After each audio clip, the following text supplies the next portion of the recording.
Lu Mingfei era tão patético que ninguém, mas ninguém mesmo, apostava 1 centavo nele terminando a escola. Só que, num surto raro de coragem, o cara resolveu se declarar para sua paixão de infância. E como já era de se esperar, ela escolheu ficar com um herdeirinho rico em vez dele. Afinal, Mingfei não tinha nada de especial para oferecer, né? Mas, calma aí, porque é exatamente nesse momento que a vida de Mingfei vai dar uma guinada tão brusca que até o próprio Zihang vai morrer de inveja depois. Mingfei sempre foi aquele tipo de cara sem poder nenhum, feio pra cachorro e odiado por todo mundo à sua volta, trancado no próprio quarto feito um goblin de porão. A única alegria da vida dele era detonar o teclado imundo, cheio de gordura de batata frita. Mas olha, no mundo virtual, esse mané era uma lenda viva, um dos maiores jogadores que já pisaram naquele servidor.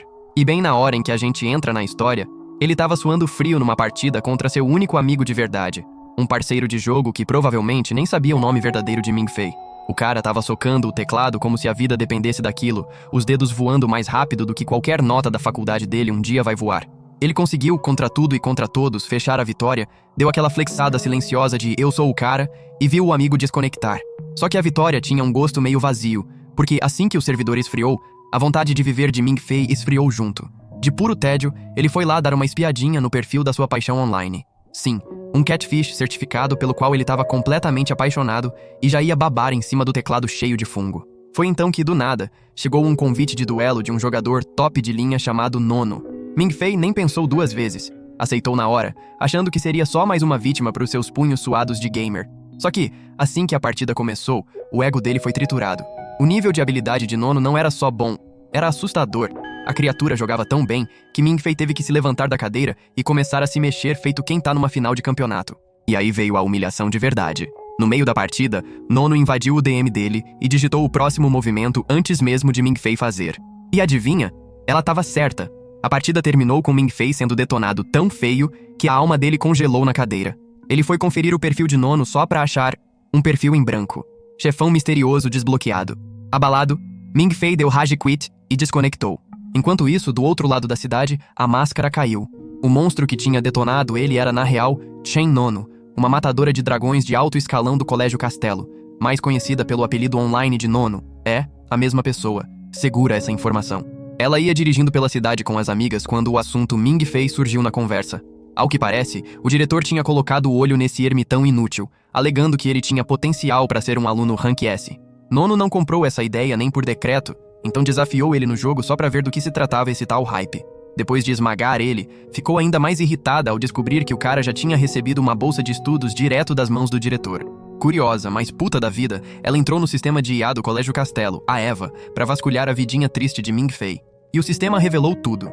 0 amigos na escola, presença 0 na sociedade, abandonado pelos pais, morando com a tia, o tio e o primo idiota, Norton, que só sabiam tratar ele como lixo. A única alegria de Mingfei no mundo real era fazer catfish com o próprio Norton online, fingindo namorar com ele por pura vingança.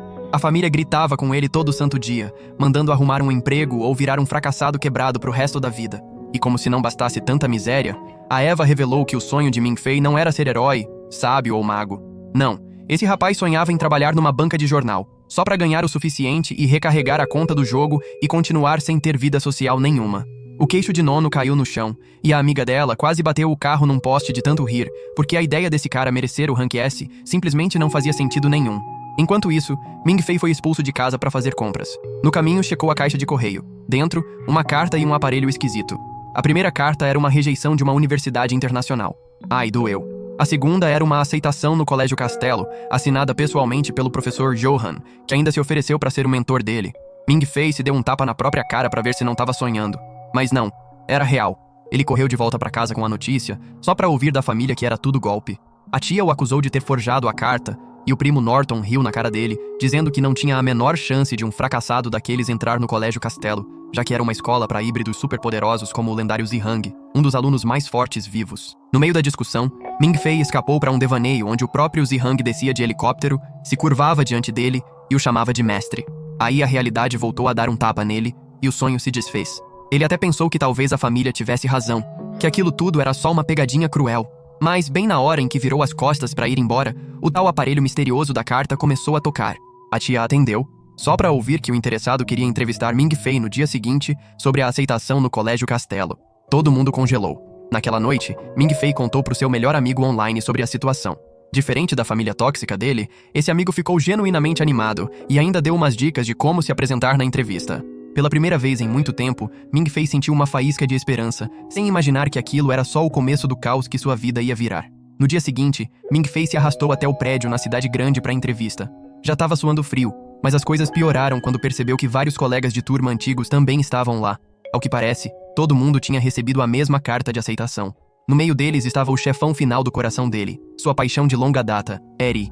É claro que o rapaz derreteu na hora, feito cadeira de plástico no sol. Enquanto esperava na fila, ele perguntou como ela tinha parado ali, tentando soar descolado, mas só conseguindo fazer aquele papinho sem graça de sempre. Ainda deu um discursinho torto de apoio, dizendo que ela não devia se preocupar, já que sempre foi a aluna perfeita no colegial. Eri sorriu e agradeceu, o que para ele já foi a maior vitória dos últimos anos. Um por um, os alunos foram sendo chamados até chegar a vez de Ming-Fei. O rapaz tinha passado a noite inteira ensaiando possíveis perguntas, feito nerd revisando para a prova final. Só que, em vez de perguntar sobre a vida dele, a examinadora soltou a pergunta mais idiota possível. Você acredita em alienígenas? Ming-Fei quase caiu da cadeira.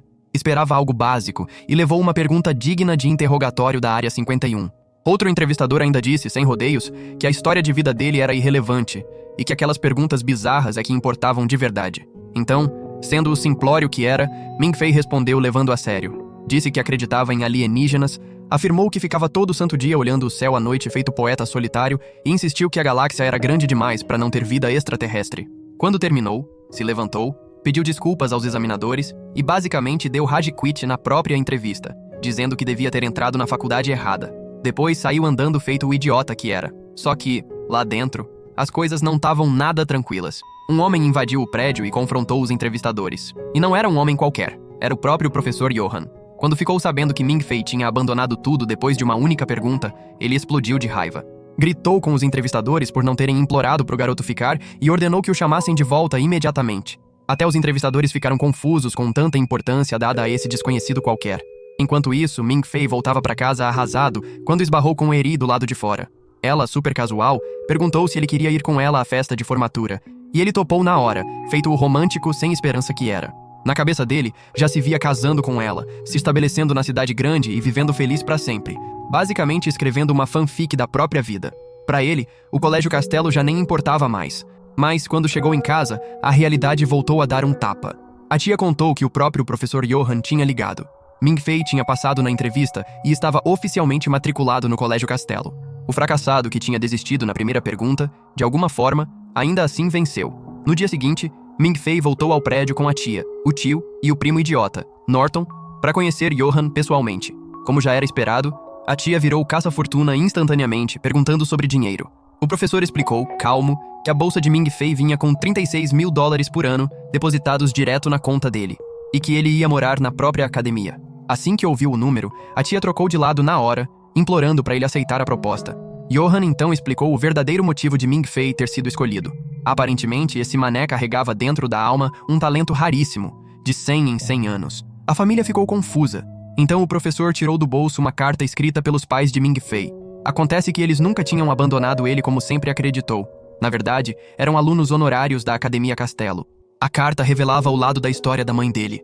Ela foi embora não por falta de amor, mas por causa da própria linhagem de sangue. Tinha pedido ao diretor na época que desse ao filho uma bolsa quando chegasse a hora certa. Ao ler as palavras dela, Ming-Fei desmoronou.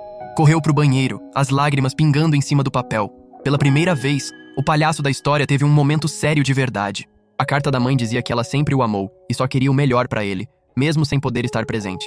Só que o momento emotivo foi cortado quando o nono entrou e o zoou por chorar no banheiro feminino feito um pervertido. Sem dó nenhuma, mandou ele parar de se envergonhar e o escoltou de volta pra reunião feito babá, arrastando criança. Quando Ming-Fei voltou pra sala, o professor Johan perguntou o que ele achava de se matricular no Colégio Castelo. Em vez de agarrar a chance da vida, Ming-Fei disse que precisava de mais tempo pra pensar. O cara tinha acabado de receber um bilhete dourado para a escola mais elitizada que existe, e a resposta dele foi basicamente: deixa eu te dar um retorno depois. Antes que o professor pudesse reagir, Nono resolveu expor ele ali mesmo, na frente de todo mundo.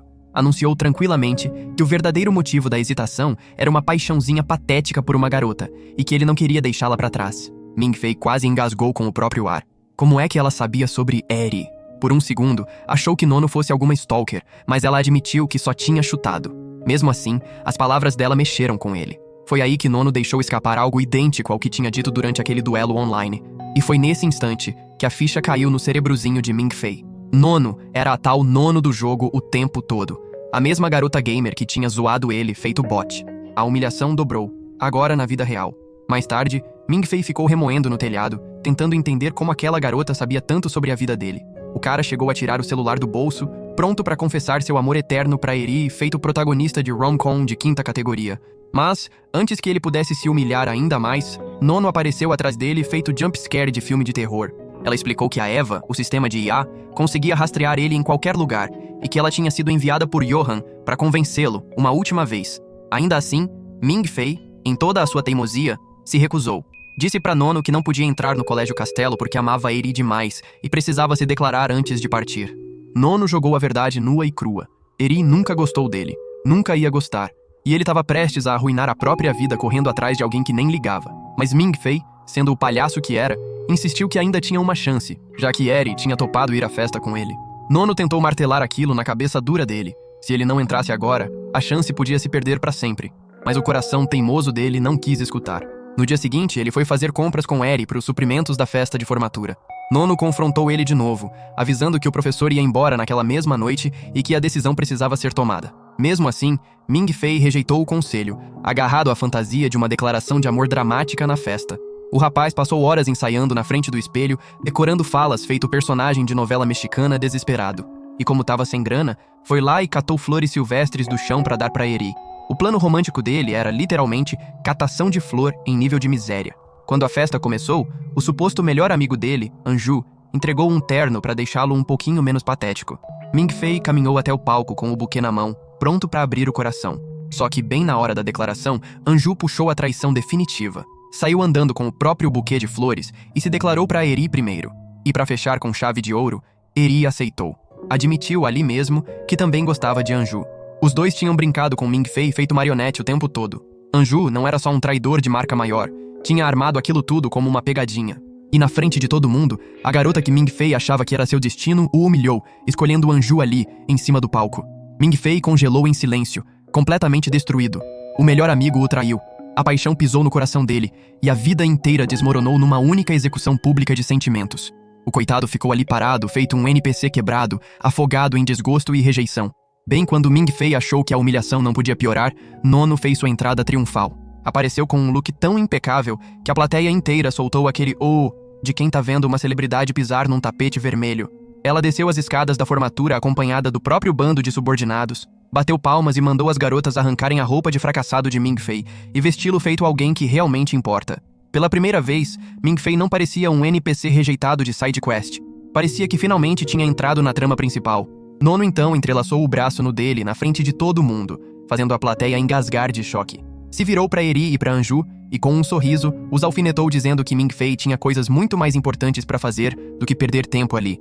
Anju quase explodiu de inveja, mas Nono cortou ele dizendo que aquela era a última vez que veriam essa versão de Ming-Fei. Ela saiu andando para fora do salão com Ming-Fei pendurado no braço, enquanto ele se recusava a olhar para trás, para Eri, puxando aquele raro movimento alfa de nem dar segunda olhada para ex-paixão. Os dois foram embora de carro até a gasolina acabar, forçando os dois a esperar. Foi ali que Nono baixou a guarda e admitiu que não podia falhar na missão de levar ele até a Academia Castelo. Mas Ming-Fei, num raro momento de gratidão, agradeceu por ela não ter desistido dele. Finalmente reconsiderou e topou entrar. Ela avisou a Eva na hora, que cumprimentou Ming-Fei pela primeira vez, jogou as estatísticas dele na tela, o classificou como Rank S e ainda entregou uma identidade oficial de aluno. Nono então entrou em modo cerimônia total, colocando uma coroa imaginária na cabeça dele e o proclamando o rei do Colégio Castelo. Mesmo sem ter feito absolutamente nada até então, Ming-Fei ficou emocionado, com aquela cara de quem acabou de destravar um cheat code. Alguns dias depois, Ming-Fei foi até o aeroporto para, enfim, viajar até o Colégio Castelo. As coisas desandaram na hora em que ele pediu informação sobre a linha de metrô do CC. Um oficial olhou para ele feito lixo e assumiu que era um mendigo, mandando ele procurar a própria embaixada para comida e abrigo grátis. Ming-Fei ficou furioso. Tinha acabado de ser coroado rei e agora era tratado feito morador de rua.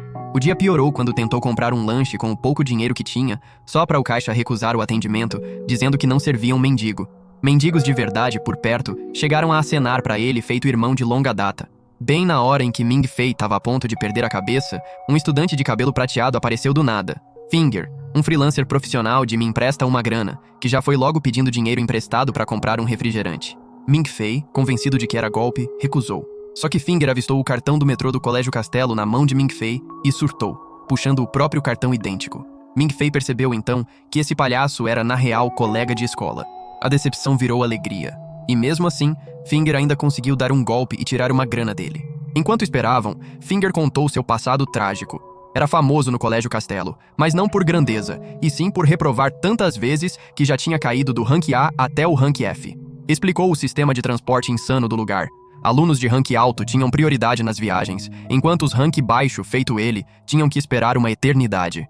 Também descreveu a localização misteriosa da faculdade, escondida bem no fundo das montanhas. Depois de desabafar, caiu no sono, e Ming-Fei, cansado da própria existência, resolveu tirar uma soneca também. Foi aí que o sonho mais estranho até então bateu. Ming-Fei viu gente fugindo com tochas, pulando de penhascos, caos total. E de repente, um garotinho apareceu, se apresentando como seu irmão. O garoto avisou sobre um apocalipse iminente na Terra, e ainda zoou ele por continuar bonzinho depois de tantos anos sendo pisado. Ming-Fei chegou a tentar oferecer dinheiro pro garoto, que recusou na hora, chamando ele de idiota. Bem quando a alma dele ia desmoronar de vez, Ming-Fei acordou com um homem estranho tocando um sino na estação, anunciando a chegada do trem. Mas quando Ming-Fei se apresentou, tudo mudou. O condutor perdeu a compostura na hora, radiante por finalmente ter diante de si o tão esperado aluno, Rank S. Finger, também surtou, se gabando de que o rank de Ming-Fei era equivalente ao dos próprios diretores. E o pior, se Ming-Fei tivesse passado o cartão antes, o trem já teria aparecido na hora, em vez de fazer os dois perderem o dia inteiro esperando. Ming-Fei estava pronto para brigar com o próprio destino. Enfim, passou o cartão e o aeroporto inteiro se transformou. Luzes acenderam, uma passagem escondida se abriu, e o metrô secreto do CC foi revelado. Enquanto desciam, Finger continuava empolgando ele, dizendo que aquilo era exatamente o que um rank S merecia. Mas os nervos de Ming-Fei dispararam quando avistou figuras zumbi-like nos túneis. Finger acalmou ele, garantindo que eram só atores fazendo cenário de fundo. E aí veio o grande momento. O trem chegou roncando na estação e o professor Johan pulou para fora, feito pai orgulhoso em Jogo dos Filhos, abraçando Ming-Fei com toda a emoção e dizendo que todos estavam esperando por ele. A bordo, Ming-Fei recebeu documentos confidenciais para assinar, selando oficialmente sua nova vida insana no Colégio Castelo. Depois de finalmente se livrar de Finger, o professor Johan decidiu que era hora de soltar a bomba. O Colégio Castelo não era nenhum Hogwarts requentado. Era, na real, uma academia de caça a dragões. O currículo verdadeiro deles era aprender a caçar, matar e sobreviver contra criaturas saídas direto de um pesadelo de fantasia. Ming-Fei, na hora, achou que o professor tinha perdido de vez o juízo. Para ele, aquilo soava menos como escola e mais como um delírio de convenção de anime. Antes que pudesse zoar o professor em voz alta, Ming-Fei escorregou para outro transe. O garoto misterioso do sonho apareceu de novo, confirmando que dragões eram reais e contando uma história direto da história antiga. Explicou que, milhares de anos atrás, o primeiro ancestral dragão, Nidhogg, o imperador dragão negro, foi abatido no próprio trono. O corpo dele, tão gigante que dava para ser loteado, foi jogado numa montanha gelada, marcando o início de uma nova era. Os humanos fizeram festas gigantescas comemorando a vitória. Basicamente, a primeira festa da história tipo Morreu a Bruxa Má, só que com dragões. Quando Ming-Fei perguntou se o garoto tinha ligação com dragões, o pirralho negou tudo feito político safado. De volta à realidade, outro homem, Shaime, chegou com provas físicas. Mostraram a Ming-Fei uma escama de dragão e pediram para ele testar a resistência. Ming-Fei, nada impressionado, chamou de balela. Então eles puxaram a carta trunfo definitiva. Um bebê dragão encontrado lá em 1796, trancado num tubo de vidro e dormente havia séculos. Ming-Fei, curioso mas desconfiado, se aproximou, e a criatura abriu os olhos. O dragão se debateu dentro do tubo tentando se libertar, e depois voltou a dormir. Ming-Fei quase se borrou ali mesmo. Johan teorizou que a linhagem de sangue de Ming-Fei era o gatilho, ou seja, a mera existência dele deixava dragões irritados. Ainda completou que, ainda bem, tinham trocado o container no ano anterior, ou Ming-Fei teria sido a causa de um evento de extinção em massa. Enfim, chegaram ao Colégio Castelo, e o queixo de Ming-Fei caiu no chão diante da escala e da beleza do lugar. Parecia menos escola e mais fortaleza de bilionário. Enquanto caminhavam pelos corredores enormes, Johan explicou que inúmeros dragões de alto nível ainda dormiam espalhados pela China, o que fazia do país um ponto quente para pesquisa sobre dragões. Ming-Fei notou que o lugar parecia deserto e perguntou onde estavam os alunos. Johan congelou na hora, entrou em pânico e mandou ele se abaixar. Tinha entrado sem querer direto no Dia da Liberdade, a tradição mais caótica da escola. Uma guerra em grande escala entre duas facções rivais. De um lado, a Sociedade Coração de Leão, liderada por Zihang. Do outro, a União Estudantil, liderada por Kaisar. Alunos apareciam de trás de esconderijos com armas feito um Fortnite ao vivo. Johan levou um tiro no meio da explicação e desabou feito boneco de pano. Ming-Fei ficou preso no meio, assistindo em pavor enquanto o campo de batalha se reduzia só aos 2 líderes e seus atiradores. Foi aí que tudo escalou. Nono, servindo como atiradora da União Estudantil, levou um tiro. Ver ela cair despertou algo sombrio dentro de Ming-Fei. O garoto do sonho sussurrou de novo, incentivando ele a punir todo mundo pelos próprios pecados. Entrando em modo besta, Ming-Fei pegou um rifle, se levantou feito Rambo e acertou um tiro na cabeça perfeito no atirador inimigo. Depois, sem hesitar, abateu tanto Kaisar quanto Zihang feito quem tá speedrunnando Call of Duty. Todo mundo congelou, chocado com a precisão dele, enquanto o próprio Ming-Fei ficava horrorizado com o que tinha acabado de fazer. Antes que pudesse surtar de vez mentalmente, os alarmes dispararam. Enfermeiras da Cruz Vermelha correram injetando antídotos nos alunos mortos, que reviveram na hora. Ming-Fei ficou parado, boquiaberto, enquanto o professor Fenrir chegava reclamando do custo absurdo daquela palhaçada. Ming-Fei quase desmaiou de novo quando Johan, que tinha levado o tiro pouco antes, se sentou de repente, vivo e bem. Achando que estava vendo um fantasma, quase gritou. Mas Johan explicou todo tranquilo que as balas eram só sedativo misturado com sangue falso. Para provar, o lunático atirou em si mesmo de novo e desmaiou ali na hora. Fenrir, puto da vida com o estrago colateral, ameaçou reportar tudo pro diretor. Só que quando a ligação foi feita, o diretor não ligou nem um pouco. Riu da situação, mandou os alunos aproveitarem, prometeu que a escola ia cobrir os danos e ainda pediu desculpas por não ter aparecido no meio do caos. Os alunos comemoraram feito se aquilo fosse um festival, enquanto Ming-Fei se perguntava se tinha se matriculado num manicômio. Foi então que veio o maior twist. O diretor pediu para falar diretamente com Ming-Fei, o recebeu calorosamente e brincou que não era surpresa que um Rank S como ele conseguisse nocautear 2 líderes Rank A logo no primeiro dia. O estômago de Ming-Fei revirou ao perceber que tinha acabado de pintar um alvo gigante nas próprias costas.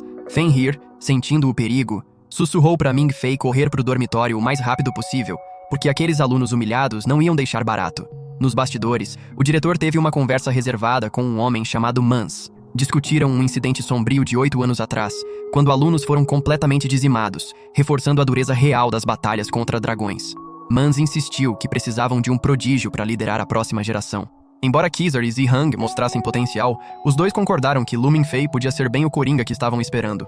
Enquanto os figurões planejavam a operação do dia seguinte, mandando Constantine e Suzy mergulharem debaixo d'água para não acordar um dragão adormecido, Ming-Fei foi despejado na vida do dormitório. Pro horror dele, seu novo colega de quarto era ninguém menos que Finger, o palhaço que vivia da carteira alheia e cujo único talento era ser reprovado. Finger não perdeu tempo em avisar que a vitória de Ming-Fei no Dia da Liberdade tinha transformado ele num alvo prioritário tanto para a União Estudantil quanto para a Sociedade Coração de Leão. Resumindo, metade da escola queria surrar ele. Tentando bancar o guia turístico, Finger arrastou Ming-Fei pelo campus, mostrando com orgulho os departamentos chiques, e aí sim, soltando a bomba sobre Yanling, poderes misteriosos e únicos para cada pessoa. Chegou até a se gabar do pai do professor Fenrir, que mantinha uma barreira em volta da faculdade usando o próprio Yanling, feito uma espécie de vizinho vigilante mágico. Só que, antes de Ming-Fei conseguir zoar Finger por se gabar do pai de outro cara, o caos estourou. Um aluno perdeu o controle do próprio Yanling e criou um monstro d'água gigante. Um professor conseguiu contê-lo rápido, mas o susto disparou outra visão em Ming-Fei. Ele se viu diante de uma árvore meio morta, sinistra e arrepiante. Finger explicou que era a árvore do mundo, o exato lugar onde o Imperador Dragão Negro levou a surra da vida, e que hoje era o símbolo da escola. O professor Johan invadiu a cena e arrastou Ming-Fei de volta ao dormitório, entregando a identidade oficial de aluno. Avisou sobre o teste obrigatório 3E. Reprova e você tá expulso. Johan garantiu que o rank de Ming-Fei ia dar conta do recado, mas o aviso ficou pesado no ar. Para preparar ele, tirou uma caixinha de música antiga contendo o rugido gravado do próprio Imperador Dragão Negro, o Yanling Imperium. Outros alunos teriam surtado, desmaiado ou começado a gritar. Ming-Fei? Ele escutou por 5 segundinhos e caiu no sono na mesma hora. Zero reação, zero ressonância, só cochilando feito se o áudio fosse ninar nenê. Finger, nunca deixando passar a chance de humilhar alguém, espalhou a notícia pela rede da escola na mesma hora. Em minutos, todo mundo, incluindo Zihang e Kaisar, já sabia que o grande aluno Rank S tinha capotado contra o Imperium. Ming-Fei surtou de pânico com o teste 3E, então Finger se ofereceu para ajudar ele a colar. Porque, óbvio, se a vida do seu colega de quarto tá em jogo, a melhor solução é fraude acadêmica. Enquanto isso, os professores Johan e Fenrir estavam desesperados na biblioteca. As pesquisas deles sugeriam que Ming-Fei não era só estranho. Ele podia descender do Imperador Dragão Branco, aquele perdedor que um dia desafiou Nidhogg e levou uma surra épica. toda aquela linhagem devia estar extinta. E mesmo assim, lá estava Ming Fei, roncando durante rugidos de dragão. Fenrir queria dissecar ele feito rato de laboratório, mas Johan se recusou, dizendo que só reportariam o caso se Ming Fei reprovasse. Naquela noite, uma figura sombria hackeou a IA da escola, garantindo que Ming Fei passaria de qualquer jeito. E chegou o dia da prova. Ming Fei entrou agarrado às colas de Finger feito escritura sagrada. Os fiscais distribuíram folhas em branco, explicaram que a gravação do dragão ia disparar visões, e simplesmente saíram da sala, feito se aquilo fosse um cruzamento entre prova e casa mal-assombrada. Enquanto a maioria tratava aquilo como piada, Ming Fei viajou de novo para outro transe. O garoto misterioso finalmente revelou seu nome, Norton, o mesmo do primo chato de Ming Fei. Explicou que as visões vinham do próprio coração de Ming Fei e prometeu carregar o fardo junto com ele, transformando tudo aquilo numa sessão de terapia com um jump scare incluído. Quando Ming Fei acordou, Nono avisou que ele tinha basicamente dormido durante 2/3 da prova. Por sorte, já tinha rabiscado as respostas antes, embora tivesse errado e escrito 9 no lugar de 8. Nono só deu uma risadinha, dizendo que estava tudo certo. Ele tinha passado. De volta ao dormitório, Finger o parabenizou com entusiasmo falso, dando as boas-vindas oficiais à vida universitária. Mas aí a curiosidade dele falou mais alto. Deu uma espiada na grade de matérias de Ming Fei e quase caiu para trás de tanto rir ao ver que ele tinha escolhido a aula de desenho mecânico-alquímico do professor Fenrir. Finger avisou que Fenrir tinha a pior reputação da escola inteira por fazer alunos chorarem de tanto ser zoados. Depois, jogou de bomba que a aula tinha sido cancelada de qualquer forma, porque o professor lunático tinha saído numa missão para caçar um dragão ancestral.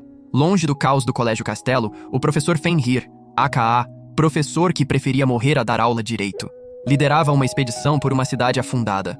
Constantine e Suzy se equiparam feito uma versão barata de Aquaman e Ariel, mergulhando fundo nas ruínas. Lá embaixo, Constantine usava os poderes de sua Yanling serpente vazia para explorar a frente. Só que, quando tudo parecia calmo, Fenrir avisou que um terremoto de magnitude 5 estava prestes a atingir a área. Porque, claro, no único dia em que resolveram fazer turismo debaixo d'água, a Terra decidiu dar hard quit. Os tremores destruíram as calmas comunicações, isolando os dois. Constantine, agindo feito a única pessoa competente ali, usou os poderes de serpente vazia para restabelecer contato.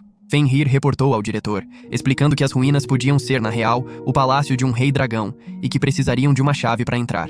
A chave era um bebê com sangue de dragão puro. Sim, um bebê de verdade. Alguma mãe entregou a criança, avisando que aquele era o último recurso deles. Fenrir, sem hesitar nem um pouco, se jogou de volta na água com o bebê no colo, feito se fosse um trabalho de babá de altíssimo risco. Nos portões de bronze da cidade, ele ativou a própria Yanling, usou o bebê como senha e destravou a entrada.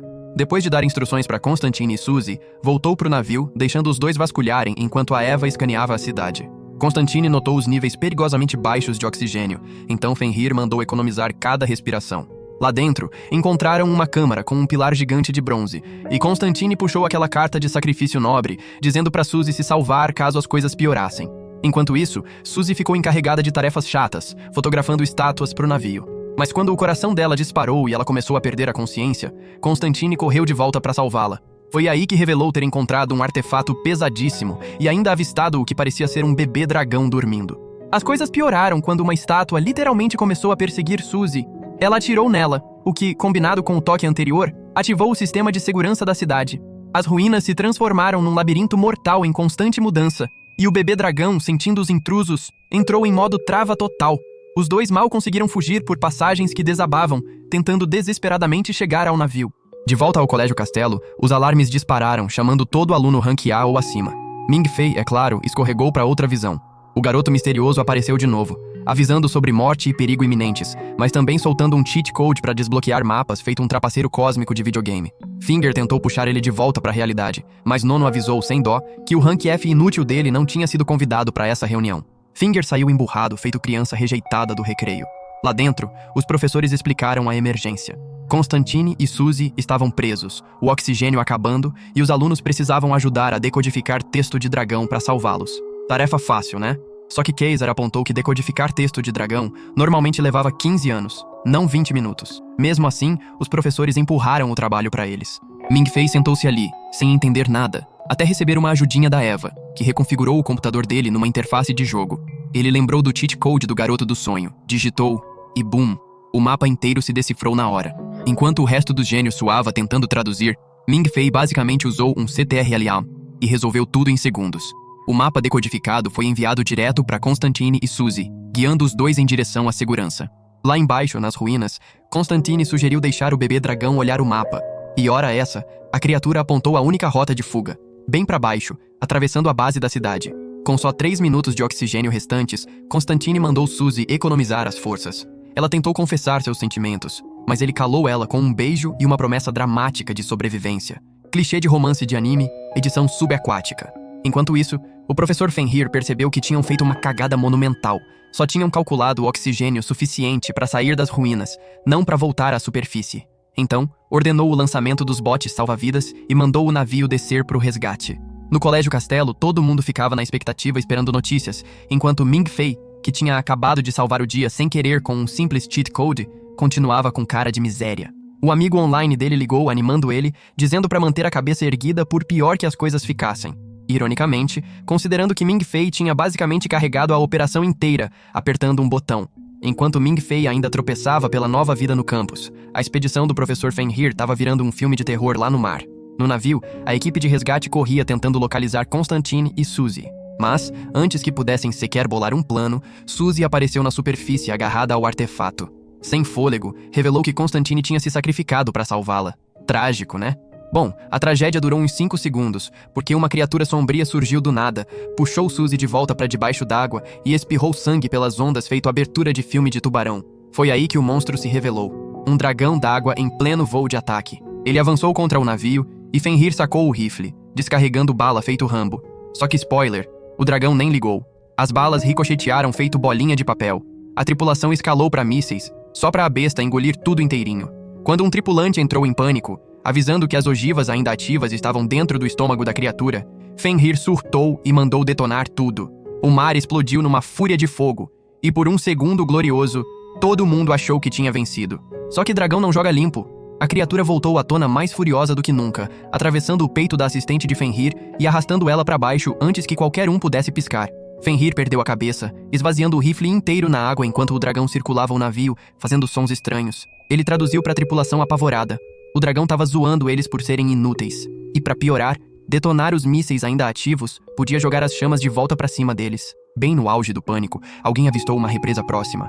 Fenrir mandou acelerar a fundo. Foram voando na direção da represa com o dragão colado nos calcanhares. O plano funcionou por um instante. Conseguiram passar por trás da represa, prenderam o dragão entre os portões e detonaram as bombas. A besta explodiu em pedaços, mas o destino ainda não tinha terminado de zoar com eles. Um dente gigantesco voou pelo ar e atravessou Fenrir, matando ele da forma mais azarada possível para um sujeito de anime. De volta ao Colégio Castelo, os alunos esperavam notícias até o diretor aparecer na tela.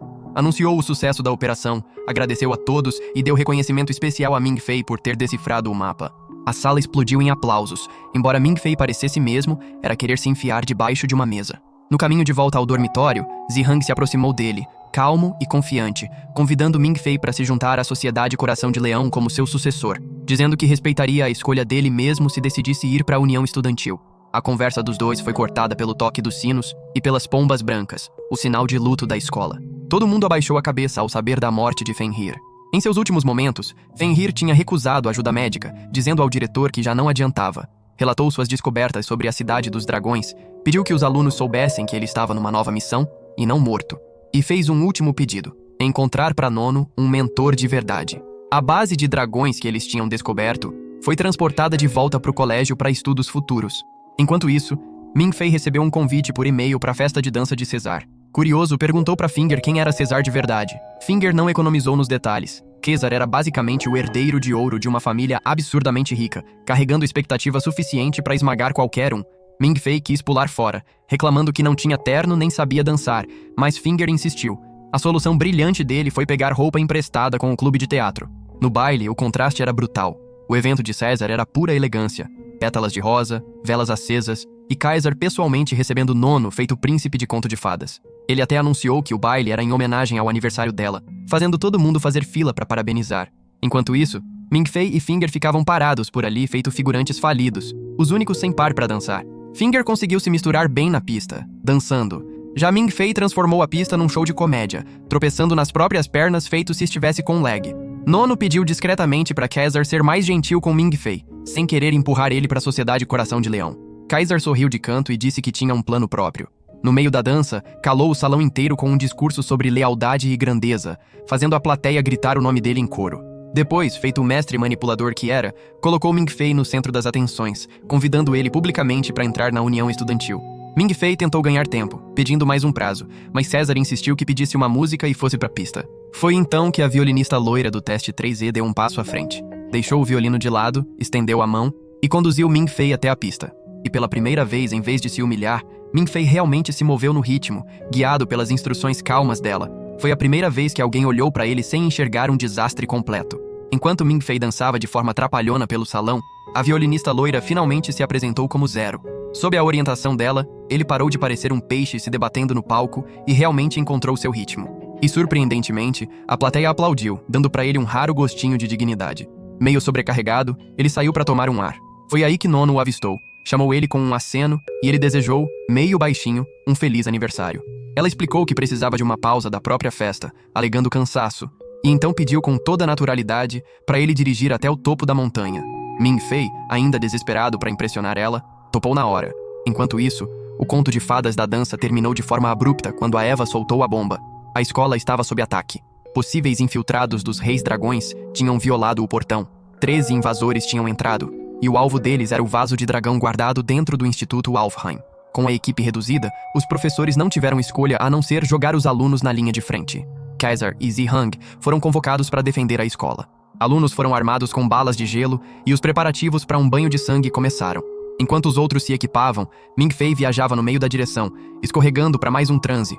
O pior momento possível para apagar, já que estava ao volante numa estrada de montanha, o que significava que um erro qualquer podia jogar ele e Nono lá do fundo do penhasco. Mas Norton, o irmão sinistro dos sonhos dele, apareceu de novo, guiando ele com segurança. Aproveitou para provocar Ming-Fei, sugerindo que o convite de Nono para subir a montanha talvez significasse que ela gostava dele. Ming-Fei entrou em pânico, insistindo que ela já estava com Kaiser e que era liga muito acima da dele. Norton riu, soltando a verdade nua e crua. Nono não amava ninguém. E só para rebaixar ainda mais, presenteou Ming-Fei com outro cheat code. Mostre as flores. De volta ao campus, as coisas ficaram feias. Só 6 invasores restavam depois dos confrontos iniciais, mas a capitã deles ainda ordenou que a missão continuasse. O objetivo era simples, pegar o vaso de dragão. Para rastrear eles, Fenrir se preparou para soltar suas serpentes vazias, mas a barreira da escola bloqueou o poder. Ele ligou para o próprio pai que topou desativar a barreira na hora, de presente de aniversário antecipado. Pai do ano, com certeza. Assim que a barreira caiu, a capitã invasora ativou a Yanling de Campo Sombra, tornando o esquadrão dela invisível enquanto avançavam em direção à posição de Kaiser em Valhalla. Lá no topo da montanha, Ming-Fei e Nono sentaram à beira de um lago, e o clima ficou pesado. Quando Ming-Fei ofereceu condolências por Constantine e Suzy, Nono admitiu que já tinha aceitado as mortes deles, mas então revelou outro segredo. O professor Fenrir também tinha morrido. A história de que ele estava numa missão era só uma cortina de fumaça para manter os alunos calmos. Ela explicou que ele mesmo tinha avisado, antes de partir, que aquele seria o sinal da própria morte. Refletindo sobre a própria mortalidade, Nono disse que se ela morresse, gostaria que anunciassem que estava numa missão na Islândia, só para as pessoas conseguirem seguir em frente. Compartilhou então uma lenda antiga sobre vagalumes que guiavam almas subindo cachoeiras, levando elas para casa. Ming-Fei, como sempre, ficou ali em silêncio, provavelmente denso demais para perceber que ela estava, na verdade, se despedindo da própria alma. De volta à escola, o invasor número 13 agiu por conta própria, se infiltrando por uma chaminé até a adega abandonada. Usando um cartão-chave mestre, destravou uma porta escondida. Enquanto isso, Cesar se preparava para a batalha em Valhalla, ativando sua Yanling Kamitachi, detectando inimigos invisíveis por perto. Sempre o exibido que era, Zihang chamou pelo rádio o rival, desafiando ele numa competiçãozinha besta para ver quem terminava seus inimigos primeiro. Só que, sendo do tipo sério, o outro lado simplesmente descartou a ideia. A Eva ordenou a evacuação da biblioteca onde Zihang estava posicionado, obrigando a assistente dele a deixá-lo sozinho. Em Valhalla, os invasores perderam a discrição na hora em que o celular da líder tocou. Ela se revelou como Mai, a irmã mais nova de Suzy. Cesar até ofereceu condolências, e levou de volta um cuspe verbal. Ela disse sem meias palavras que não estava nem aí para as escolhas da irmã. Para dar um toque dramático, ainda ligou uma contagem regressiva musical. Só que Cesar não estava ali para teatro. Antes mesmo da música terminar, ele já tinha destroçado o esquadrão inteiro dela feito figurante de fundo. Foi então que Mai revelou a estratégia real. Ela era só a distração. A verdadeira ameaça era a garota de expressão Zero, enviada diretamente para enfrentar Zihang na biblioteca. O objetivo verdadeiro era claro: derrubar os 2 nomes mais fortes da escola, a dupla imbatível. Na biblioteca, Zihang finalmente ficou cara a cara com a tal garota impassível. Os professores que monitoravam o embate tensionaram na hora ao notar que ela não carregava arma nenhuma. E isso, geralmente, só significa duas coisas. Ou ela era fraca demais, ou forte demais para precisar de uma. O professor Johan lembrou a todos que a Yanling de Zihang era classificada como ultra secreta. Quando ele finalmente ativou o poder, a área inteira explodiu numa fornalha ardente. A habilidade dele, Chama Real, era tão desequilibrada que parecia estar detonando uma bomba dentro da própria biblioteca. Só ali ficou claro porque os alunos tinham sido evacuados. Mas o choque não parou por aí. A garota impassível nem piscou. Enquanto isso, o Invasor 13 tropeçou numa das personalidades de Iada Eva, chamada Eva também. A própria escola tem um parafuso solto na hora de batizar sistema, lá nos túneis restritos. Ela explicou que a rota subaquática que ele estava usando não era percorrida há 35 anos. Só que, como ele tinha um cartão de acesso, ela não podia impedi-lo. Em vez de entrar em pânico, o idiota comemorou quando o empregador dobrou o pagamento para 5 milhões. Só que ele era desastrado pra caramba. Escorregou dentro de um reservatório, perdeu o celular e nunca recebeu as últimas instruções. Mesmo assim, continuou avançando, atraído por uma voz sinistra sussurrando: "Irmão", através da água. Lá em cima na montanha, Nono se desculpou com Ming Fei pelo comportamento de Caesar, explicando que ele só estava tentando empurrar Ming Fei a atingir as expectativas de um Rank S. Depois, soltou a bomba. Fora ela quem tinha convidado ele pra dança, não Caesar. Provocou ele por ter dançado com Zero. Então, do nada, perguntou se ele topava entrar pra União Estudantil. Para aliviar a paranoia dele de estar sendo usado feito peão de César, Nono confessou que genuinamente queria cuidar dele feito um irmão mais novo. Ela até revelou que o noivado dela com César não passava de um arranjo político entre famílias. Quando Ming Fei perguntou por que ela não tinha ajudado ele durante a dancinha vergonhosa, ela admitiu que César a impediu. Depois virou o jogo, brincando que, se ele quisesse mesmo protegê-la, deveria era comprar presentes para ela. A conversa ficou agridoce quando ela mencionou receber todo ano um presente misterioso de aniversário. Lembrando do cheat code de Luminous, Ming Fei murmurou: "Mostre as flores."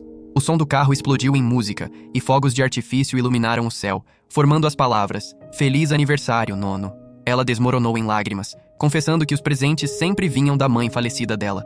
Ming Fei prometeu ser seu irmãozinho para sempre. E ela o abraçou apertado, jurando protegê-lo sempre. Pela primeira vez, Ming Fei não era só um palhaço. Era um palhaço com bom timing. Lá nas profundezas, o Invasor 13 continuava sendo puxado pelas correntes até esbarrar num instituto de pesquisa subaquático. Os pesquisadores estavam reunidos em volta do vaso de dragão, preservado sob nitrogênio líquido e guardado feito joia da coroa. O diretor avisou contra dissecar o vaso, explicando que o professor Fenrir já tinha rachado o objeto mexendo com mercúrio, e que se o rei dragão Norton acordasse, seria o fim dos tempos. As ressonâncias mostravam 2 cavidades de embrião, mas uma delas estava, misteriosamente, vazia. Quando um pesquisador insistiu em abrir o vaso, o diretor perdeu a paciência, ameaçou o cara com uma faca e forçou a evacuação geral.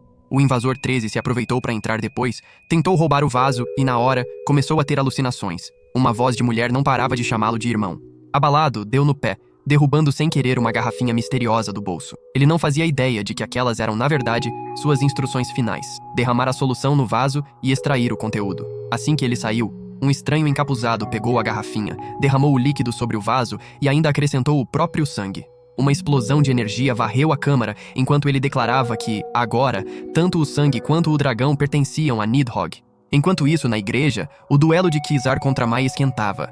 Ele jogou a carta do aristocrata metido, oferecendo um desafio. Se ela acertasse 3 golpes, venceria. A primeira tentativa dela falhou contra a defesa Kamitachi dele. A segunda, usando um grampo de cabelo para criar um clone, foi despedaçada na hora. A terceira foi mais elaborada, mas César ainda assim triturou tudo. Quebrando as regras, mais sacou uma arma de fogo. Mas antes que pudesse puxar o gatilho, um sussurro distante de criança disparou uma explosão dentro da própria igreja. A luta terminou em caos total. Kaiser, convencido como sempre, declarou empate. Mai, fumegando de raiva, discordou. De volta à cena do crime, todo mundo ficou boquiaberto com pegadas derretidas no chão e um buraco queimado limpinho na parede. Mai, dramática como sempre, apontou que a temperatura batia com a do próprio sol. Kaiser, pela primeira vez, pareceu abalado. Sua Kamitachi não tinha detectado absolutamente nada, mesmo ele tendo ouvido um elevador roncando lá do subsolo. Aí percebeu a verdade. Seu poder não conseguia sentir o invasor porque a coisa não tinha batimento cardíaco. Em outras palavras, eles nem estavam lutando contra uma pessoa. Enquanto isso, na estrada da montanha, Ming Fei estava surtando com o carro ligando sozinho feito se estivesse fazendo teste para um spin-off de Velozes e Furiosos. Nono só deu de ombros e sugeriu voltar rápido para a faculdade. No caminho, ela checou a caixa de mensagens de César, onde o alerta de invasão vazou por inteiro. Ming-Fei estava quase chorando, mas Nono, calma como sempre, mandou ele relaxar. Kizar e Zihang iam dar conta do recado. Spoiler, eles mal estavam se aguentando de pé. Na escola, os professores assistiam Zihang e a garota impassível se enfrentando, feito uma luta de boxe pay-per-view. A força dos dois parecia igualzinha, embora um professor tenha notado algo aterrorizante. A garota mascarada tinha controle melhor. Ela nem estava tentando vencer, estava enrolando. Enquanto isso, o invasor 13 tentou a fuga mais idiota possível, de bicicleta. O professor Johan ordenou fogo aberto, mas, de alguma forma, o palhaço esquivou de todos os tiros até o destino decidir intervir. Ming-Fei bateu de frente com ele. Quando o invasor 13 sacou uma faca pronto para esfaquear, os dois congelaram ao se reconhecer. Não era um estranho qualquer. Era o velho Tang, o antigo parceiro de Ming-Fei. Os dois rapidamente forjaram um sequestro falso para Tang conseguir escapar. Mas o plano descarrilou quando um garoto misterioso pousou em cima do carro deles. Envolto em chamas, carregando um escudo brilhante, ele gritou: "Irmão!" Tipo assim, isso foi uma reunião de família saída direto do inferno. Ming-Fei pisou fundo no acelerador, mas ainda deu tempo de ver o reflexo em chamas do garoto no retrovisor. Os professores berravam ordens para manter a criança à distância. As balas derretiam no contato. Granadas inúteis. Tudo o que conseguiam era deixá-lo mais puto. A criança soltou a chama real, criando uma explosão de proporção nuclear que cortou o duelo entre Zihang e a garota impassível na mesma hora. Os dois pararam de lutar, percebendo que aquela fornalha ambulante era a verdadeira ameaça. A garota impassível confessou que o garoto tinha sido libertado por acidente, e surpreendentemente, Zihang decidiu confiar nela. Desesperado, o professor Fenrir ligou pro próprio pai pedindo para restabelecer a barreira, mas o velho soltou uma verdade brutal. Barreira não ia adiantar nada. O garoto não era um qualquer. Era um dos dragões da primeira geração, o Rei Dragão de Bronze e Fogo. Basicamente, game over. Mai reportou a presença do garoto dragão pro próprio empregador, que quase engasgou ao ouvir a descrição. Um escudo de energia, corpo de fornalha de aço, intocável. Depois de ver o vídeo, ela confirmou que o garoto não era Norton, como temiam, mas sim o irmão dele, Constantine. E a notícia pior ainda, ela não fazia a menor ideia de como ele tinha sido libertado. Constantine, enquanto isso, vagava pelo campus, chorando pelo irmão feito criança perdida num cenário de fim do mundo. Ming-Fei, Nono e o velho Tang se esconderam atrás de pilares, debatendo estratégias de sobrevivência. Quando perguntaram o trabalho dele, Tang admitiu que era caçador, mas Nono esclareceu que a organização dele caçava artefatos antigos, não animais. Tang confessou que tinha entrado no grupo pela internet, basicamente feito quem se candidata a entregador de aplicativo, e foi mandado roubar o vaso de dragão sem saber que era a escola de Ming-Fei. Ao verem a foto do vaso rachado, os três juntaram as peças. Constantine tinha rastejado para fora dali. O esconderijo deles não durou muito. Finger os encontrou, gritou e imediatamente entregou os três feito o covarde que era. Constantine se virou na direção deles e o grupo correu pela própria vida. Cesar e Mai interceptaram os três no meio da fuga. A única preocupação de Cesar era a segurança de Nono. Ordenou que ela se escondesse na piscina e, mesmo relutando no início, ela acabou cedendo. Mai, por outro lado, não estava fugindo de jeito nenhum. Jurou proteger o próprio esquadrão. Foi nessa hora que o empregador dela ligou com a única boa notícia da noite. Balas de gelo não metálicas conseguiam, sim, repelir Constantine, embora não matassem ele. Cesar e Mai carregaram as armas e passaram a informação para os professores. Os tiros deles finalmente fizeram Constantine cambalear, e logo os guardas e alunos seguiram o exemplo, disparando em uníssono. No começo, Ming-Fei, o velho Tang e Finger, de alguma forma, esqueceram completamente que estavam sendo caçados por uma criança dragão e resolveram brincar na piscina feito uns idiotas. A diversão acabou na hora em que ouviram passos. Mergulharam tentando se esconder debaixo d'água. Só que Ming-Fei foi puxado na mesma hora para uma daquelas visões estranhas. A piscina virou vermelho sangue, vapor subindo da superfície feito fonte termal amaldiçoada. Ele saiu cambaleando na margem, achando que era só mais uma alucinação. Só para ser recebido pelo próprio Constantine. Ming-Fei sentiu uma familiaridade esquisita, tipo se já tivesse conhecido aquele pirralho superaquecido antes. Constantine cheirou ele feito cachorrinho perdido, irradiando um calor tão intenso que dava para torrar marshmallow ali mesmo. De repente, o mundo mudou, revelando pirâmides e fogo. Ming-Fei percebeu que não estava mais no Kansas. Aquilo era a cidade de bronze, e Constantine era a mesma fornalha ambulante que estava destruindo a escola dele. Bem quando Constantine se aproximava mais, Luminous surgiu do nada, chutou a cara dele e mandou dar o fora. Ming-Fei acordou ofegando na beira da piscina, sozinho e desorientado. Foi aí que o diretor apareceu feito um Batman em ronda casual. Arrastou Ming-Fei até a torre de observação e explicou tudo. O garoto dragão estava encurralado, mas matar um rei dragão não era brincadeira de criança. O diretor entregou a ele uma rara bala alquímica, a única coisa capaz de acabar com Constantine. Revelou também sua própria Yanling, Zero Absoluto, capaz de desacelerar o próprio tempo, dando a Ming Fei a chance perfeita de mirar no olho do dragão em movimento. Sem pressão nenhuma, né? Ainda deixou Ming Fei com um discursinho motivacional, basicamente resumido em "não vacila, moleque". Em outro canto, o velho Tang parecia tenso. Finger cutucou ele por quase ter abandonado os dois na piscina. Pior ainda, Tang admitiu que também tinha ouvido Constantine chamando ele de irmão. Antes que pudessem processar aquilo, Constantine parou de brincadeira e se transformou na forma completa de dragão. O diretor agradeceu aos alunos pelo esforço e assumiu a linha de frente pessoalmente. Ativando o Zero Absoluto, estilhaçou o escudo do dragão, expondo o ponto fraco. Tudo que Ming Fei tinha que fazer era atirar. Claro que Ming Fei congelou feito veado apanhado no farol, até Luminous aparecer atrás dele, firmando sua mira. Juntos, atiraram.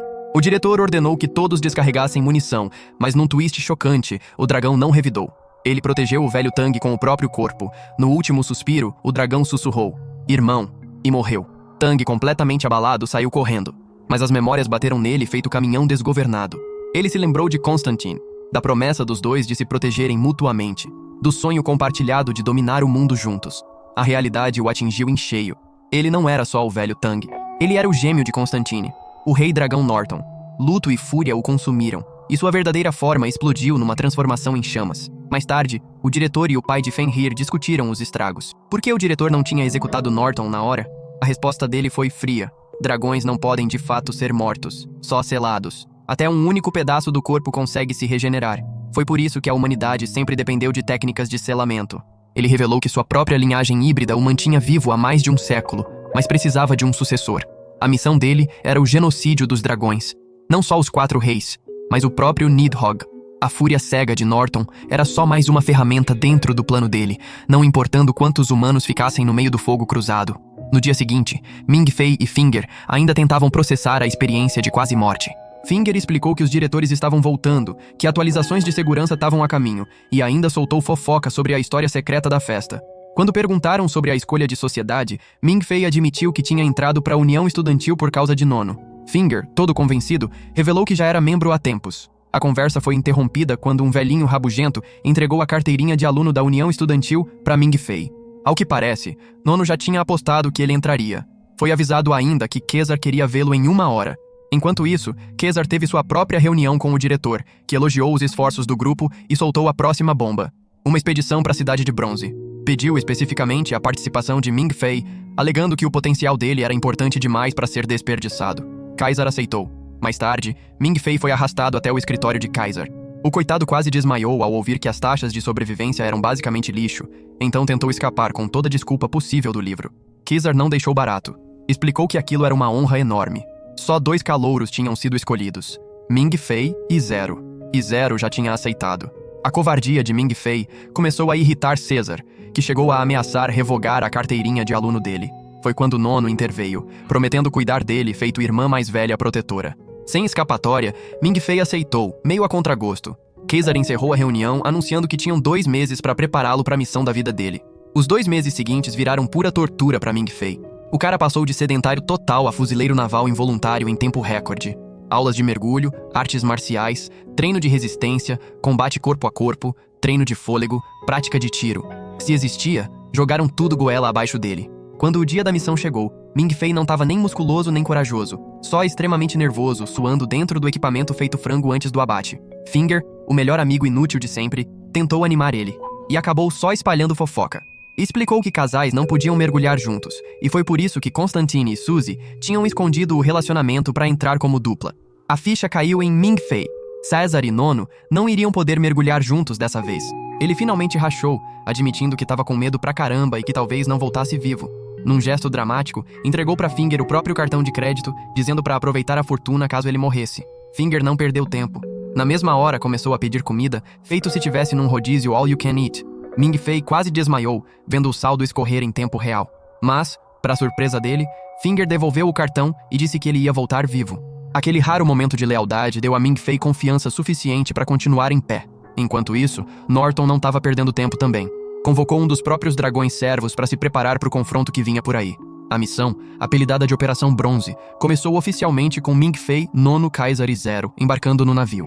O professor Fenrir os recebeu com um discurso motivacional, exibindo o arsenal deles feito criança, mostrando brinquedo novo, torpedos, defesas reforçadas e até um míssil mata-dragão novinho em folha. O objetivo era simples: infiltrar a cidade de bronze e explodir tudo em pedacinhos antes que Norton terminasse de se transformar dentro dela. Ming Fei, sendo o inútil de sempre, perguntou por que não podiam simplesmente estudar a cidade. Fenrir explicou feito quem fala com criança de 2 anos. Eles não tinham tecnologia para erguer uma cidade inteira de dentro d'água. Destruir era a única opção. Vieram então as duplas de mergulho. Caesar ficaria com Zero, enquanto Nono ia com Ming Fei. Mas do nada, Zero alegou que não podia mergulhar porque estava menstruada. Ming Fei, sem noção nenhuma, tentou argumentar que aquilo não fazia diferença, mas Zero bateu o pé. A responsabilidade caiu, para desgraça dele, em Ming Fei e Nono. Ela explicou com paciência as roupas de mergulho equipadas com o cabo de consciência, um fio que os puxaria de volta caso desmaiassem. Ming Fei, claro, já se preocupou logo com o ataque de dragão, mas Fenrir tranquilizou ele. Todos os dragões estavam hibernando. Norton especificamente precisava se cocoonar antes de recuperar os poderes, então as chances de encontrar um eram mínimas. Com tudo pronto, Ming Fei e Nono desceram para as profundezas. Chegaram ao portão ancestral gigantesco e Ming Fei seguiu as ordens, derramando sangue num compartimento. Só que em vez de uma recepção mágica, o maldito portão mordeu ele. Os gritos de pânico dele ecoaram debaixo d'água até o portão finalmente soltar. Nono nadou até ele, tranquila.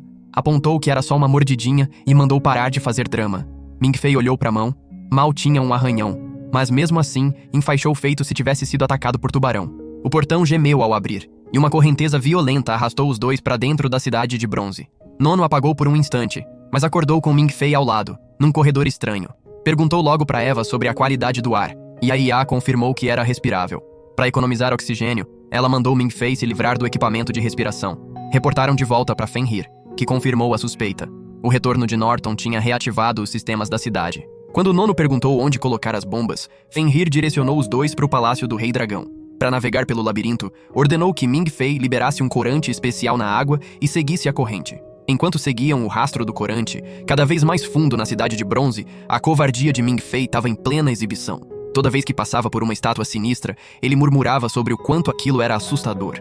Nono revirou os olhos e o zoou sem pena, chamando ele de covarde na cara dura. Para distraí-lo, contou a história sombria por trás daquelas estátuas. Muito tempo atrás, uma tribo tinha marchado até a cidade com oferendas, plantações, gado e até uma donzela linda, na esperança de atrair o Rei Dragão para fora.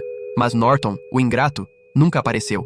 Os sacrifícios foram em vão, e as linhagens deles terminaram em miséria. O corante parou de fluir perto do mesmo pilar gigante onde Constantine e Suzy tinham chegado antes.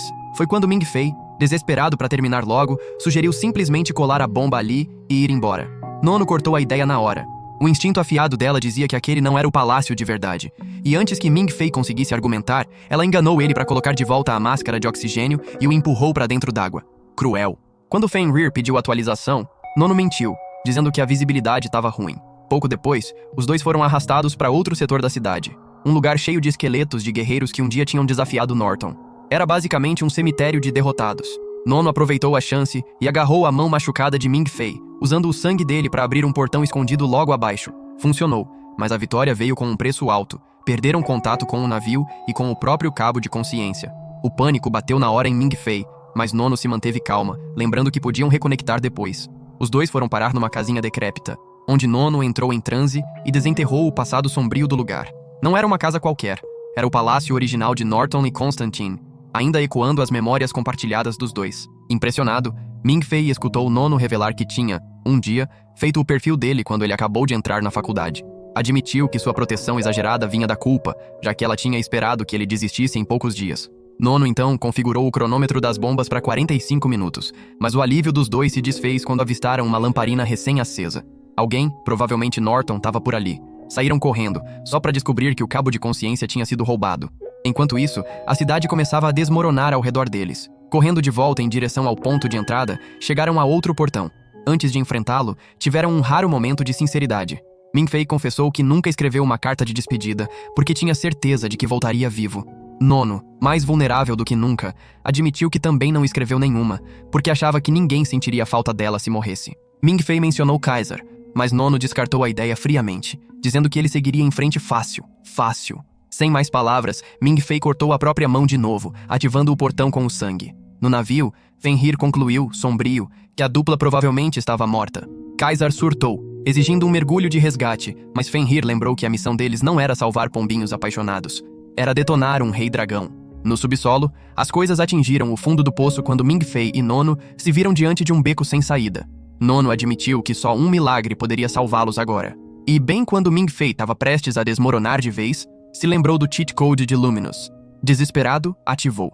Para surpresa dele, a voz de Luminous respondeu, aliviada de ouvir seu chamado.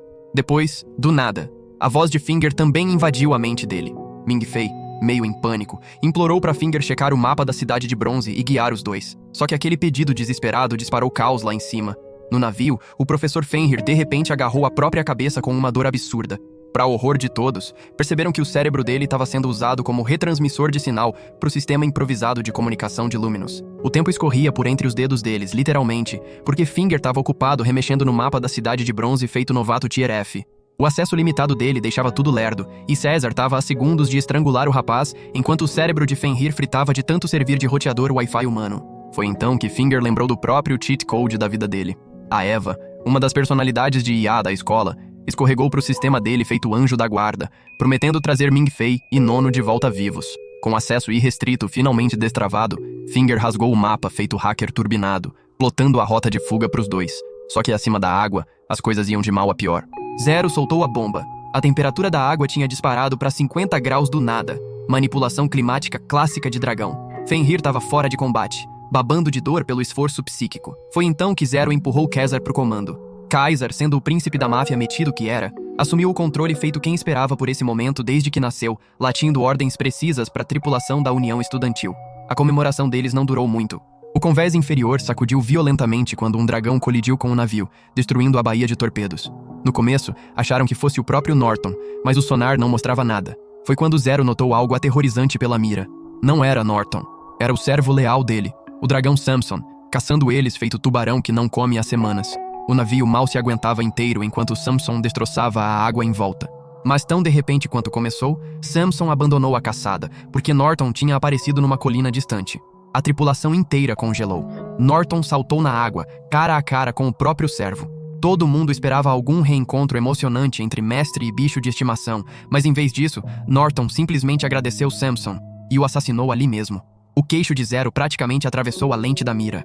A traição não fazia sentido nenhum, até a água explodir numa rajada catastrófica de energia. Do caos emergiu uma nova abominação. Norton fundido com o corpo de Samson. Era um atalho de poder grotesco, permitindo que Norton pulasse completamente a etapa do casulo. O infeliz tinha acabado de fazer um speedrun na própria evolução de dragão. Zero, ainda observando pela mira, entendeu a verdade horrível. A fusão de Norton significava menos tempo para eles e mais poder para ele. As ordens vieram cristalinas. Norton precisava morrer a qualquer custo. Mas não importasse o que acontecesse, a sobrevivência de Ming Fei era prioridade número 1. Enquanto isso, lá embaixo na cidade afundada, Nono e Ming Fei corriam pelos corredores guiados pelas instruções de Finger. O coração dos dois afundou quando esbarraram no corpo de Constantine, ainda agarrado a um livro destinado ao navio. Ele tinha abandonado a própria máscara de oxigênio para salvar Suzy.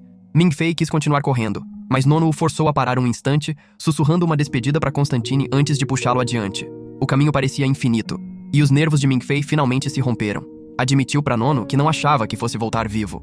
A própria Nono começou a duvidar dos cálculos de Finger, e o pânico agarrou os dois. Foi então que o subconsciente de Ming Fei finalmente deu um soco na cara dele. Ele se viu frente a frente com uma versão mais crua e honesta de si mesmo.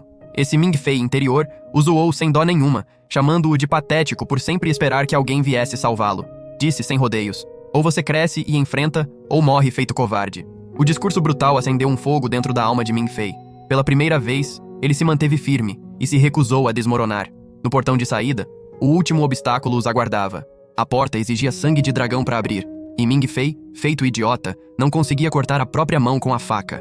Enquanto uma laje enorme começava a descer, ameaçando esmagar os dois, Nono forçava cada músculo do corpo para segurá-la. Gritou para ele se apressar, e Ming Fei finalmente largou a faca, arrancou a máscara de oxigênio e mordeu o próprio dedo feito animal selvagem. O sangue dele acionou o mecanismo. O portão explodiu aberto, e a água o sugou para dentro, mas Ming Fei apagou instantaneamente. No navio, mesmo em estado deplorável, o professor Fenrir ainda murmurou um último aviso sobre o oxigênio de Ming Fei e Nono se esgotando. Kaiser ignorou o delírio semi-morto dele e focou em sobrevivência, ordenando que a tripulação movesse o navio enquanto a forma fundida de Norton dava perseguição. Sem tempo a perder, a equipe lançou o sino de resgate no oceano, rezando para Ming-Fei e Nono alcançarem ele antes que o Rei Dragão os alcançasse primeiro. Debaixo d'água, Ming-Fei já estava quase batendo na porta da morte. A mente inconsciente dele o atormentava com visões de todo mundo que conhecia, zoando ele por ser inútil. Bem quando parecia que ele ia desistir de vez, Nono aplicou o RCP mais radical possível, um tapão brutal na cara. Ele acordou de sobressalto com a sinceridade nada gentil dela. Tinha arrancado a máscara para morder o próprio dedo mais cedo, perdido todo o suprimento de oxigênio, e agora eram forçados a dividir o tanque quase vazio dela. Resumindo, estavam ferrados. Enquanto Ming-Fei surtava, o destino jogou um osso. Um helicóptero apareceu de repente zunindo lá em cima, e Zihang veio pelo rádio anunciando reforços. A tripulação de Kaiser respirou aliviada, e Ming-Fei quase chorou de alívio. Num ato de puro altruísmo, Nono tirou a própria roupa de mergulho e enfiou nele, dizendo que ela mesma sobreviveria com as próprias habilidades de mergulho. Ming-Fei não sabia se agradecia ou implorava para ela não morrer. Mas, antes que pudesse falar qualquer coisa, a água explodiu em detonações que liberaram gás venenoso. A missão tinha acabado de sair de pesadelo pro modo inferno. Enquanto isso, lá em cima, Kaiser e a equipe tentavam não morrer contra Norton.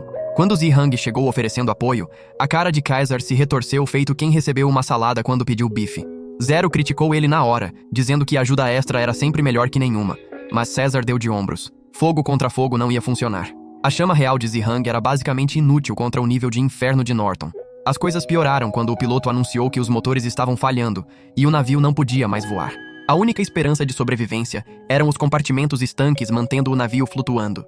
Mas César não estava disposto a se entregar.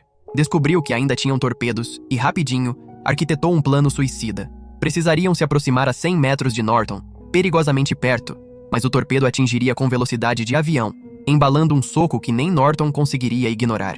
Kaiser decidiu que ele mesmo distrairia o dragão enquanto Zero disparava o tiro. Zero o avisou que o som do lançamento do torpedo era igual a ficar do lado de um propulsor de foguete. Os tímpanos dele, com os sentidos amplificados, seriam destroçados. Kaiser só sorriu de canto e colocou uma venda nos olhos, ajustando os sentidos para funcionar puramente pelo som. A batalha começou. Kaiser metralhou Norton com um rifle, cada bala sendo desviada feito mosquito irritante. Mas era exatamente esse o objetivo. O plano de Zero era irritar o dragão até ele parar de pensar direito. E funcionou. A fúria de Norton se concentrou inteirinha em Kaiser. Aproveitando a brecha, Zihang disparou a própria chama real para somar pressão. Norton respondeu com força equivalente, criando uma explosão cegante que iluminou o campo de batalha inteiro. Todo mundo ficou cego, menos Caesar. Naquele milésimo de segundo, ele arrancou a venda e gritou para Zero disparar. Ela obedeceu, e o torpedo rugiu para frente feito um meteoro de metal. Caesar, no auge da adrenalina, esqueceu de tapar os ouvidos. A explosão ecoou pelo campo de batalha inteiro, e o torpedo perfurou direto o peito de Norton. Com um rugido de dor, ele desabou na água, atordoado e afundando. E por hoje é isso. Se curte recaps de anime como este, comente qualquer coisa aí nos comentários. Eu sempre leio todos. Confere também esse outro vídeo aí, você vai adorar. Obrigado por assistir, e até o próximo vídeo.